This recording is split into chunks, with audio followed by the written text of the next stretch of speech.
Ravi de vous retrouver pour ce nouveau numéro de votre magazine Éco-Débat consacré à l'actualité économique du continent. Un continent qui fait face à de nouveaux défis, surtout en matière de mobilité. La croissance démographique en Afrique combinée à une urbanisation rapide pose des défis d'adaptation, notamment dans le secteur des transports et des mobilités.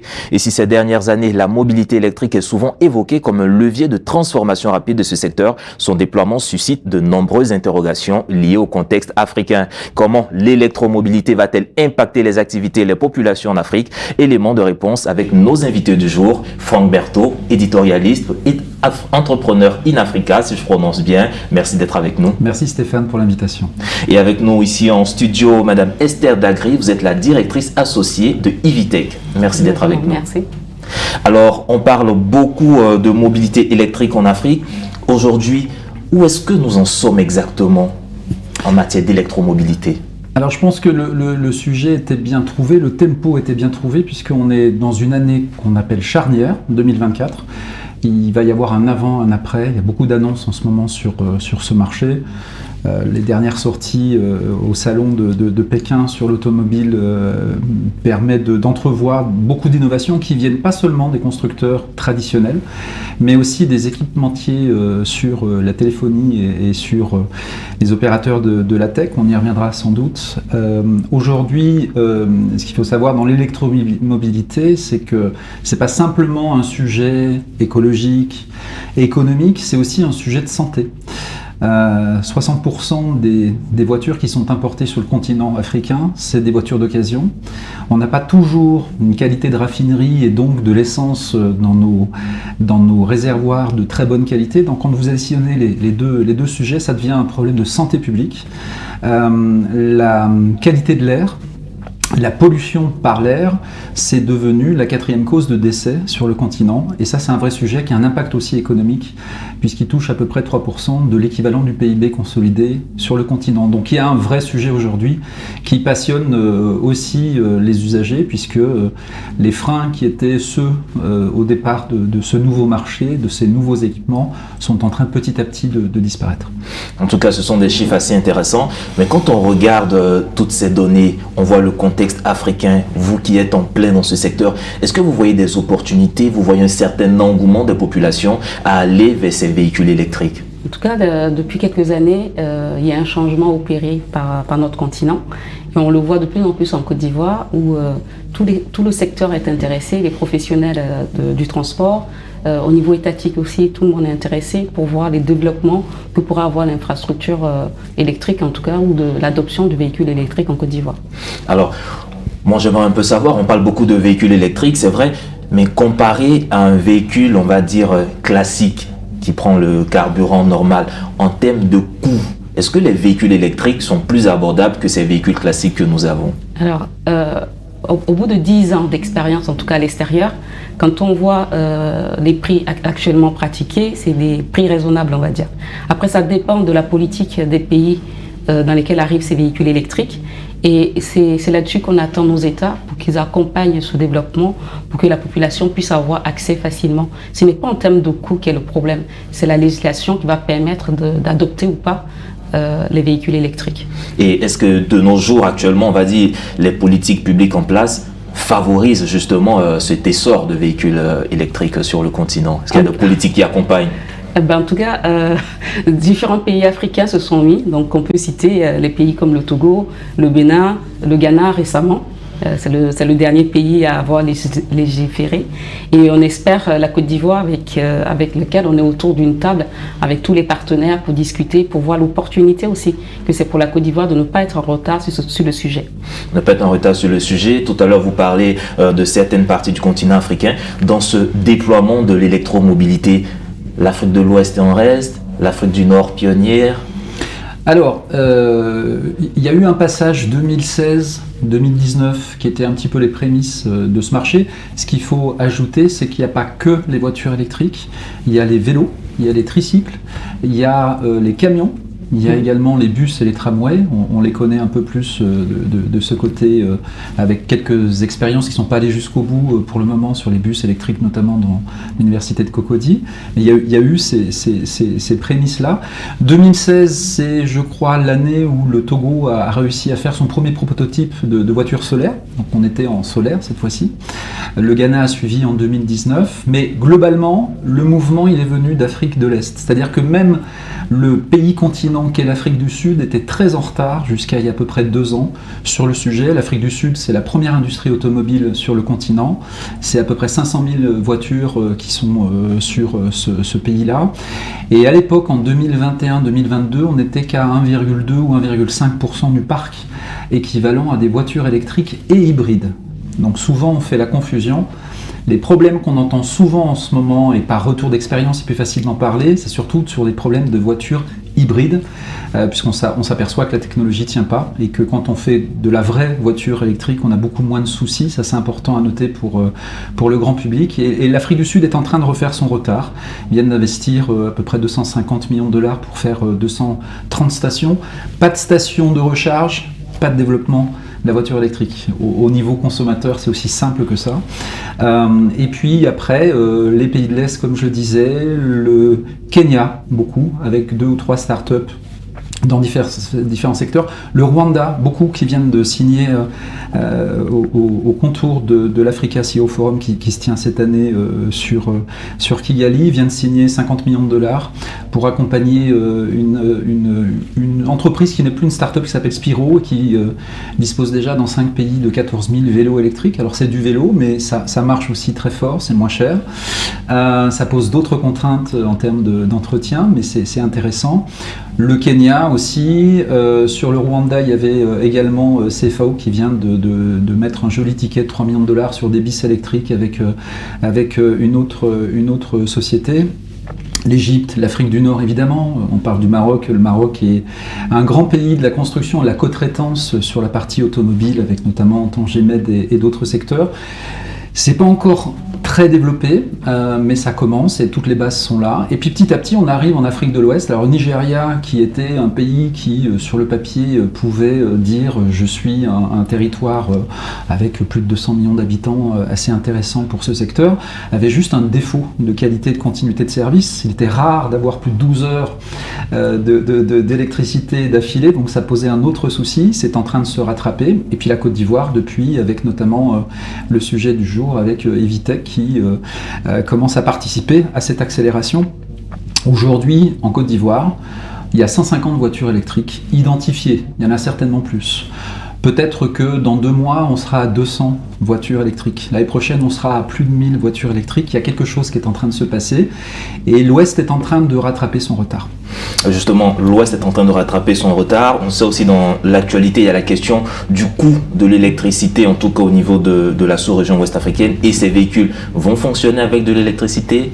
L'accès à l'électricité, est-ce que ce n'est pas un frein pour le développement de ce secteur ? Bon, je comprends la problématique actuelle pour les Ivoiriens du coût de l'électricité, mais même avec cette problématique, la Côte d'Ivoire est largement, suffisamment en tout cas, électrifiée et a suffisamment les moyens pour accompagner comment on peut dire, la transition pour les véhicules électriques, puisque je vais prendre un exemple simple. On a fait un test de Bondiali à Abidjan, c'est 3 fois moins cher que de partir en voiture thermique. Donc pour quelqu'un qui a une voiture électrique qui veut aller d'Abidjan à Bondiali, il va faire son plein à 60 000. Avec un véhicule électrique, il est à 20 000. Donc le coût, je veux dire, c'est incomparable. Donc je préfère partir à Bondiali avec mon véhicule électrique, même si en ce moment on parle de problématiques de la cherté de la vie au niveau de l'électricité, qu'est d'être en voiture thermique. Mais justement, quand on regarde aussi ce type de véhicule, on se dit ce sont des véhicules futuristes, en griffe, l'entretien. Alors, ça, c'est aussi le travail de Evitech d'accompagner tous les partenaires qui sont des professionnels autour de véhicules électriques pour proposer des solutions viables. Ça veut dire qu'on accompagne non seulement en infrastructure, mais en plus on fait des formations, on est en partenariat avec des partenaires étrangers pour venir former des nouveaux métiers, comme les garagistes, parce qu'on ne peut plus réparer sa voiture électrique comme on répare sa voiture thermique. Donc c'est tout des nouveaux métiers qui arrivent et on espère que le gouvernement va accompagner toutes ces initiatives. Alors permettez-moi de poser une question parce qu'elle vient de dire un point qui m'intéresse, tout ce qui est création d'emplois. Est-ce que la venue de ces nouveaux véhicules justement va stimuler de nouveaux emplois, booster un certain dynamisme? C'est nous qui suivons pas mal d'innovations sur le continent et par secteur ou par pays, c'est certainement une des innovations les plus faciles, une des innovations les plus utiles pour le continent en ce moment. On dit toujours que l'avenir du continent, c'est les infrastructures, l'énergie, l'eau, la santé évidemment et l'éducation. C'est vraiment les piliers. Si on n'a pas ces fondamentaux-là, on ne va pas parler d'industrie, on ne va pas parler d'agriculture, etc., etc. Il faut ces fondamentaux-là. Donc effectivement, ça crée de l'emploi et ça va créer des nouveaux métiers. Quand on parle de véhicules électriques, évidemment, il va falloir les appréhender. Il va falloir appréhender aussi les installations, les programmations. Quand on parle de réseau, sur ces voitures électriques, il y a de la programmation, il y a de l'assemblage. Ça veut dire que quand le volume se déplace, les bornes et l'ensemble des équipements peuvent se co-assembler en Côte d'Ivoire, que ce soit dans une zone franche ou que ce soit dans une région dédiée. La deuxième chose, c'est que ça va permettre de former des nouveaux jeunes par rapport à ces métiers-là, parce que y a une notion vis-à-vis de l'électricité et de la recharge qui est un petit peu spécifique, et là on a deux grands secteurs, l'énergie et la data, qui commencent à se mettre en place. Les freins pour la plupart des véhicules, et on a tous fait ce test-là, c'est est-ce que je vais tomber en panne entre le moment où je prends cette voiture, qu'elle soit louée chez un loueur, qu'elle soit disponible, comme on peut trouver dans certains pays, en bas de la rue, etc., etc. Est-ce que je vais tomber en panne? Aujourd'hui, il y a des applications qui sont développées qui permettent de mailler à la façon de Google ou d'autres repères mapping où est la borne la plus proche. Les autonomies sont calculées en général de 300 à 400 km, ça dépend des voitures, des puissances évidemment, entre les petites voitures daily, entre les SUV, etc., etc. Il y a de tout. Il y a même des voitures de sport électriques en Côte d'Ivoire, je crois qu'on a identifié récemment une Mustang. Il y a de tout. Les concessionnaires sont là pour ça. Il y a à peu près 5 ou 7 concessionnaires, en tout cas producteurs et fabricants mondiaux qui sont connus. Il y a eu un lancement il n'y a pas tellement longtemps avec une marque chinoise sur Abidjan par rapport à un loueur. Donc il y a tous ces actifs-là qui sont là. Ça crée de l'emploi, ça crée de l'innovation. Un pays comme la Côte d'Ivoire qui est stocké à la position 109e au niveau de l'innovation depuis 10 ans, qui n'arrive pas à décoller, si elle s'investit dans ce sujet-là, vis-à-vis des pays qui sont à l'extérieur, c'est la possibilité très concrète et à bas coût de gagner quelques dizaines, voire vingtaines de places au classement mondial de l'innovation, avec, encore une fois, une innovation utile. Donc oui, ça crée de l'emploi. L'Afrique du Sud a longtemps résisté à ce phénomène-là, mais elle avait un risque de perdre à peu près 300 000 emplois, puisqu'il y a un moment, il y a un renouvellement qui est automatique par les normes, par les schémas qui sont imposés par les constructeurs qui doivent suivre ce que les régulateurs des grands pays font. Une voiture électrique sur 5 est vendue en Chine et en Europe. Il y a un moment, quand vous importez, quand vous co-assemblez avec ces deux grands continents fabricants d'automobiles, les États-Unis inclus, vous êtes obligé de suivre le mouvement. Donc oui, il faut s'inscrire dans ce moment-là et dans ce mouvement-là, et oui, ça crée de l'emploi. Et encore une fois, c'est de l'innovation utile. De l'innovation utile, toujours concernant la recherche, parce que je m'imagine déjà en train de faire le trajet avec un véhicule électrique. Est-ce qu'en Côte d'Ivoire, ou particulièrement en Afrique de l'Ouest, ces bornes de rechargement sont assez disponibles, elles arrivent à couvrir en tout cas le territoire? Oui, il y a encore du travail à faire dans ce domaine. Alors, justement, c'est le cœur de notre métier. Nous déployons donc l'infrastructure de recharge et actuellement nous sommes à 100 points de charge sur Abidjan et on espère d'ici la fin de l'année apporter 300 points de charge. Ça veut dire que un automobiliste qui prendrait sa voiture électrique ne doit pas être inquiet de se dire est-ce que je vais me recharger, est-ce que je vais tomber en panne. Donc nous sommes là pour résoudre cette problématique. Au-delà même de l'installation des bornes, nous avons aussi développé une application mobile qui permet de repérer, comme vient de dire M. Berthaud, tous les points de recharge, de pouvoir réserver son point de charge et pouvoir payer en mobile money. Donc on essaye de faciliter au maximum l'accès pour le consommateur. Alors, on parle d'électricité, on sait que l'Afrique regorge de beaucoup de potentiel énergétique. Est-ce que la question du solaire vous intégrez le solaire à votre système, à votre démarche? Oui, bien sûr. Sur les grands axes, oui, à l'extérieur de la ville d'Abidjan, en tout cas, notre objectif, c'est de à la fois mettre du solaire et aussi se fonder sur la CIE pour pouvoir permettre aux automobilistes de se recharger facilement. Donc, actuellement, on a un projet qui va se développer sur Yamoussoukro. La semaine prochaine, on installe la première borne d'itinérance couplée avec du solaire à Yamoussoukro. Donc, tous les grands axes routiers, j'espère que d'ici la fin de l'année, on les aura. Seront couverts. Voilà, c'est ça. Alors, l'autre question que je veux poser, c'est vraiment en matière de législation. On a vu dans le temps, quand les États voulaient développer tout ce qui est secteur informatique, il y a eu l'exonération sur certains produits informatiques et autres. Au niveau des véhicules électriques, est-ce qu'il y a une politique publique qui accompagne ce développement pour stimuler un peu ce secteur? C'est en train de se faire. Je pense que Madame Dagri pourra compléter. C'est en train de se faire. On n'est pas forcément très pionnier en la matière pour le moment. Les premiers pays qui ont commencé, vous l'avez cité tout à l'heure, en tout cas sur notre région de l'Ouest, ça a été d'abord le Cap-Vert. Le Cap-Vert a commencé par être le premier pays africain, donc l'ensemble des 54 pays, à disposer d'une législation qui dit qu'à partir de 2035, je veux plus de véhicules autres que des véhicules électriques. C'est le premier pays qui a osé aller jusqu'à ce niveau-là. Il y en a d'autres qui ont accompagné le mouvement avec d'autres types de régulations. Récemment, le Ghana, je crois que c'était il y a quelques semaines. Oui. Le Togo, le Bénin. La Côte d'Ivoire est en train de se pencher sur, on va dire, cette réglementation et une petite anomalie. Une anomalie qui fait qu'on utilise un texte de 1964 oui. Et qui dit en gros, avec des calculs et des formules dont je vous ferai l'économie, le douanier qui est là pour constater cette voiture qui rentre va appliquer logiquement un barème qu'on lui donne. Et dans ce barème, il y a quelques anomalies, et notamment sur la notion de la puissance. Je ne vais pas rentrer dans les détails, mais on ne calcule pas la puissance de la même façon. Et donc, il y a une taxe supplémentaire qui est ajoutée à cet élément-là, qui est de 10%. Sauf que cette puissance, il y a un rapport de 1 à 3 entre la puissance réelle, on va dire, qui dure 30 minutes, et la puissance maximum qui est donnée dans les fiches commerciales. Et donc, vous voyez qu'on va cumuler 10% d'un écart de 1 à 3, ce qui pose des problèmes et qui est un frein. C'est en train d'être réglé. Il y a des comités d'experts qui sont en train de se réunir, interministériels, parce que ça touche évidemment sous la coupole, je crois, la coordination du ministère de l'Environnement et du Développement durable. Ça touche également au transport, à l'énergie, etc. Ça touche au budget. Il y a des notions de vignettes, il y a des notions de taxes, etc. Mais évidemment, comme dans tout secteur, comme vous l'avez rappelé, l'État garantit non seulement le cadre, mais les mesures incitatif. Avoir une mesure incitative, je le rappelle tout à l'heure, plus on a de voitures électriques à Abidjan, plus on règle le problème de transport. Plus on règle le problème de transport, plus on reste la qualité du transport. Que ce soit une qualité sur cette pollution sur les particules fines. Dakar, Lagos, Abidjan, c'est 3 villes qui font partie des villes les plus polluées au monde de ce côté-là.